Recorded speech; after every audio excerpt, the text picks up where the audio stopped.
Hey guys, it's Lego Boys E3. Today I'm going to show you how to take apart and reassemble any 3x3.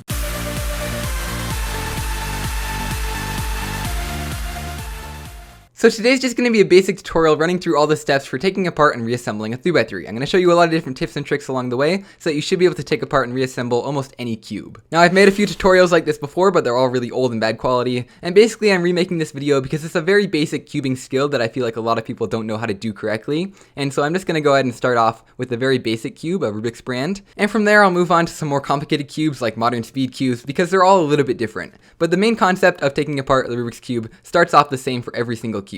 What you want to do is rotate the top layer 45 degrees like this, and what we're going to try and do is take out one edge piece like this. Now on an old Rubik's brand or a cheap dollar store cube that has a really blocky mechanism, what you're going to try and do first is get this edge piece out by kind of pulling it up like this, pulling these pieces down and this piece up, and trying to get your finger right in that little hole right there, just kind of grabbing onto the piece and pushing upwards. And in this cube it comes out really easily. Some cubes it'll be a little bit more difficult, but basically you're just going to try and pry it upwards, and eventually it will come out like this. Now if you can't make a gap to fit your finger, or if it's just really tight, what you may want to do is try and find a flathead screwdriver like this one right here, and put it in the hole right there, and then carefully just try prying upwards, and eventually it might pop out. Now keep in mind that this is only going to work for cubes that have very basic mechanisms. So once again, turn the top layer 45 degrees, fit your finger in there and just kind of pull it up while kind of pulling down on these pieces, and it should just come right out. And then from here you can try and take out one corner, take out the other corner, and then from here I like to kind of go around these other pieces, just take them out. After the first few pieces it doesn't really matter what order you do it in, but eventually the whole cube will kind of just fall apart as you turn it. Just like this, and you should end up with the core like this. Anyway, I'm going to show you how to put this back together in a few minutes, but we're going to move on to some speed cubes now. But before I do that, I just want to address this cube right here. This is a Rubik's brand speed cube, and I would not recommend taking this puzzle apart at all. It's the one 3x3 I've ever come across that I just would not recommend taking apart. It's very difficult. I've never actually done it myself. The pieces are just held together way too tight, and unfortunately there are no screws in the middle to be able to take it apart that way. Anyway, let's move on to some speed cubes. So this is a very basic blocky speed cube, but it still is a little bit more complicated than the Rubik's brand. Generally, if you have a cube that has pieces with fairly rounded corners like this, that means it probably has a mechanism that's fairly like a speed cube. So the premise for this is actually pretty similar to the Rubik's brand. You want to turn the top layer 45 degrees like this, and start off by putting your finger right underneath the piece like this. It's not going to come out immediately. What you actually have to do is kind of pull these corners apart from each other while lifting this piece up. So there's a lot of different ways to go about this, and it really varies depending on the cube that you have, but basically you want to get a grip on this piece right here, pulling it upwards, and then kind of pull apart these corners, and then sometimes that's enough to get the piece to come out just like that. And from there you can disassemble it just like a 3x3. Now another method that works well with a lot of these cubes is just getting a grip of this piece and kind of trying to twist it around, so kind of twisting it back and forth, and you may have to do kind of a combination of twisting it and kind of pulling these pieces apart like I showed you earlier. But eventually, once you open up a gap big enough like this while prying upwards and outwards, it should eventually kind of pop right out just like that. Now that was actually a relatively easy speed cube to open. There are going to be a lot more cubes like this one right here that are a lot more difficult to get that first piece out. This one is a GAN 356 Air SM, but basically the premise is the same. You want to turn the layer, grip this piece, and kind of pull everything apart while twisting. And sometimes you won't be able to get it, sometimes you will be able to get it, but the biggest thing is to try not to force it too much. If you force it too much, the cube will just break. If you're having trouble getting the piece out, just try out a lot of combinations like twisting different directions, pulling these corner pieces in different ways, and eventually, you probably should be able to get the piece out. It really just depends on the cube and how tight it is.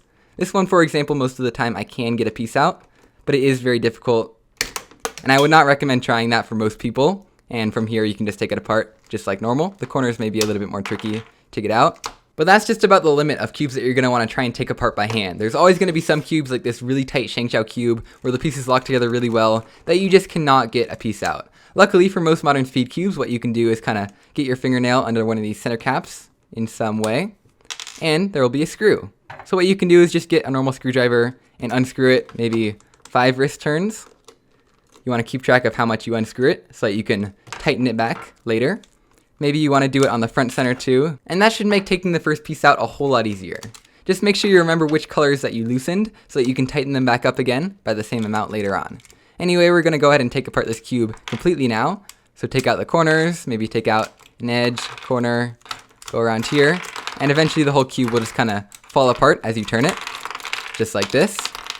And now the cube is completely disassembled. So now let's go ahead and start with the assembly process. It's actually pretty simple. What I like to do first is kind of separate these corners out from these edges, kind of put them on opposite sides of the table, and kind of face it so that the colors are facing towards me, so that I can see them a little bit easier. And generally I like to match up all the colors and make the cube so it's solved when it's fully assembled. Otherwise you can get weird parodies and stuff.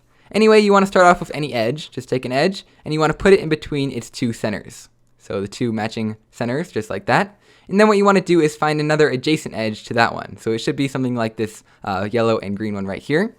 So yellow and green goes right here. And now what you want to do is find the corner that goes in between those two edges. So we need yellow, green, and orange, which is right here. Now what you want to do is kind of start from the top up here and just kind of drop the corner in, and it should kind of stick right there. And now you want to find the edge to finish off this kind of pair. So this edge right here goes just like this. You want to start from the top and just kind of carefully slide it in just like that. Now what I'm going to try and do is build two more of these kind of corner sections right next to this one. So I'm going to kind of turn the cube like this, and now we have yellow and red. So we'll find the yellow and red edge, kind of start with it over here and slide it right in.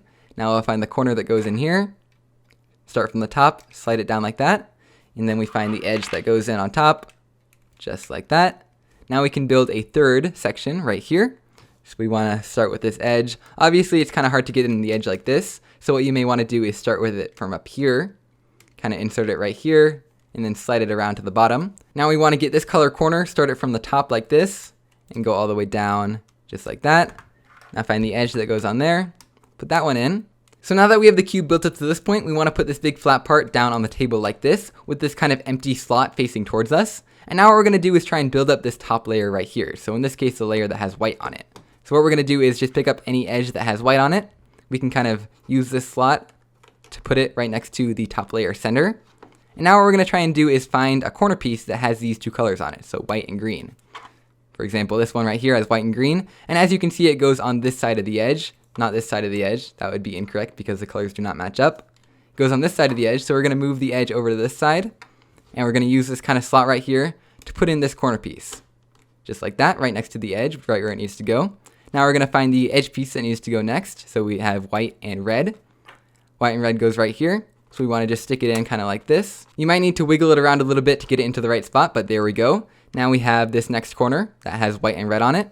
We want to stick that in just like this, right next to where it needs to go.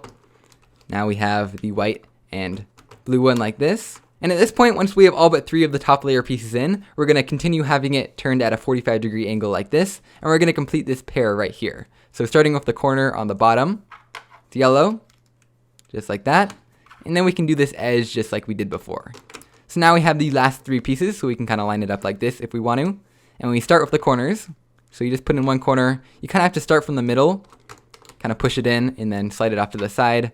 Start this one in the middle, push it in, over to the side. And now finally we have the very last edge. Now this is going to be kind of the reverse of what we did before, except we're going to be pushing the edge in this time. So we turn the top layer 45 degrees. We push it in just like this. You want to twist, pull these pieces apart, maybe pull this down, just kind of do a combination of different movements. And at this point you should be able to end up getting that very last piece in. It'll probably be just about as difficult as getting it out, but at this point what we want to do is tighten this cube back up because we loosened it earlier. Anyway, I hope you guys learned something from this tutorial about taking apart and reassembling your 3x3. Again, the very most important step is taking out that very first piece. It can be very difficult. Just make sure you do not break your cube. Don't try and pull on it past what you think your cube can take, and be sure and loosen it if necessary. Anyway, that is pretty much it for this video, and I will see you guys next time. Bye!